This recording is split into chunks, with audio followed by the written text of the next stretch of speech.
किसी ने बड़े कमाल की बात कही है कि पानी में गिरने से इंसान की मृत्यु नहीं होती। इंसान की मृत्यु तब होती है जब उसे तैरना नहीं आता। परिस्थितियां कभी भी समस्या नहीं बनती। समस्या तब बनती हैं जब उनसे निपटना नहीं आता। नमस्ते दोस्तों, मेरा नाम है आरजे कार्तिक और आपके लिए एक छोटी सी कहानी। ये कहानी एक दिव्यांग राजा की, जिसके राज्य में कहीं कोई समस्या नहीं थी। सब लोग खुश थे, ऊपर वाले को धन्यवाद करते थे कि इतने अच्छे राजा साहब आपने हमारी जिंदगी में भेजे। वो राजा दिव्यांग था, उसकी एक आंख नहीं थी, एक पैर नहीं था, लेकिन राजा को इस बात का कोई मलाल नहीं था। एक दिन राजा अपने महल की गैलरी में घूम रहा था, उस गलियारे में घूम रहा था और पोर्ट्रेट्स देख रहा था। जो शानदार पेंटिंग्स लगी थी उनको देख रहा था। वो जो शानदार पेंटिंग्स थी वो उसके पूर्वजों की थी, उसके पिताजी की, उनके पिताजी की, उनके पिताजी की। और राजा घूमते घूमते उन पेंटिंग्स को देखते देखते, निहारते हुए सोच रहा था कि कितने शूरवीर खानदान में मुझे जन्म लेने का मौका मिला। ऊपर वाले का धन्यवाद है, मेरे पिताजी इतने शूरवीर थे, उनके पिताजी इतने शूरवीर थे। वो देखता चला जा रहा था और जब आखिरी पेंटिंग को देखा और उसके बाद में खाली जगह को देखा तो चिंता में पड़ गया। उसे मालूम था कि अब यहां पर जो पेंटिंग लगेगी वो उसकी लगेगी। इस बात की चिंता नहीं थी कि वो मरने वाला है या मर जाएगा, मरना तो सबको है। चिंता इस बात की थी कि वहां जो पेंटिंग लगेगी वो कैसी लगेगी। राजा सोचने लगा कि मेरी एक आंख नहीं है, एक पैर नहीं है, इस गलियारे में इतनी शानदार पेंटिंग्स लगी हैं, मेरी वाली सबसे खराब लगेगी, सबसे भद्दी लगेगी। उसके अंदर ही अंदर चिंता होने लगी। तो राजा ने सोचा कि मेरे मरने के बाद में ना जाने कैसी पेंटिंग बने।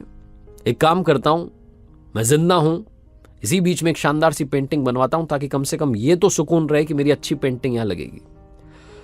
तो उस राज्य में ऐलान करवा दिया गया, पेंटर्स को न्योता दिया गया कि आप आइए और राजा साहब की तस्वीर बनाइए। शानदार तस्वीर बनाएंगे, शानदार इनाम मिलेगा।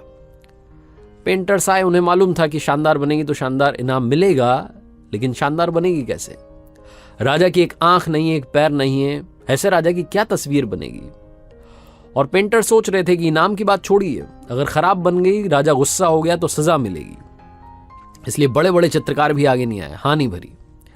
तभी एक लड़का था, उसने बोला कि राजा साहब, मैं आपकी पेंटिंग बनाना चाहता हूं, मुझे 24 घंटे का वक्त दीजिए। बड़े बड़े पेंटर आश्चर्य में पड़ गए कि लड़का क्या चाहता है, मतलब फांसी पर लटकना चाहता है, राजा को गुस्सा दिलाना चाहता है, क्या पेंटिंग बनाएगा? राजा को भरोसा था, उसने बोला कि ठीक है, आप बना करके लाइए।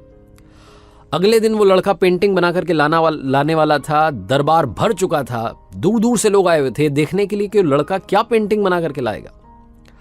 और लड़का जब वो पेंटिंग बना करके लाया राजा की, तो हर कोई ताली बजाने लगा, सीटी बजाने लगा।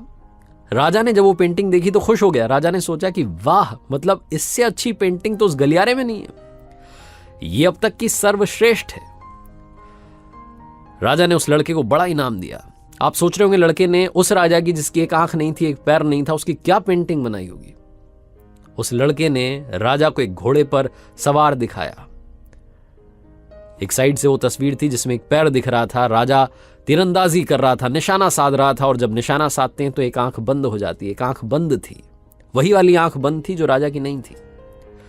तो इस तरीके से लड़के ने एक आंख बंद कर दी, एक ही पैर दिखाया, राजा को घुड़सवार दिखाया, निशानेबाज दिखाया, और इतनी कमाल की पेंटिंग बनी कि वो अब तक की सर्वश्रेष्ठ थी। उस लड़के के सामने भी चुनौती थी, संकट था, लेकिन उसने सकारात्मकता का साथ नहीं छोड़ा, पॉजिटिविटी का साथ नहीं छोड़ा। जिंदगी में चाहे जो संकट आ जाए, एक वैक्सीन की डोज हमेशा लगा करके चलिएगा। इसे पॉजिटिविटी की वैक्सीन कहते हैं और इसकी डोज रोजाना लगानी जरूरी है। जिंदगी में चाहे जिस मुकाम पर आप हों, जिस संकट में आप फंस जाएं, जिस भी स्थिति में आप हों, अगर आपने पॉजिटिविटी की वैक्सीन लगा रखी है तो यकीन मानिए आप उस संकट से बाहर निकल आएंगे।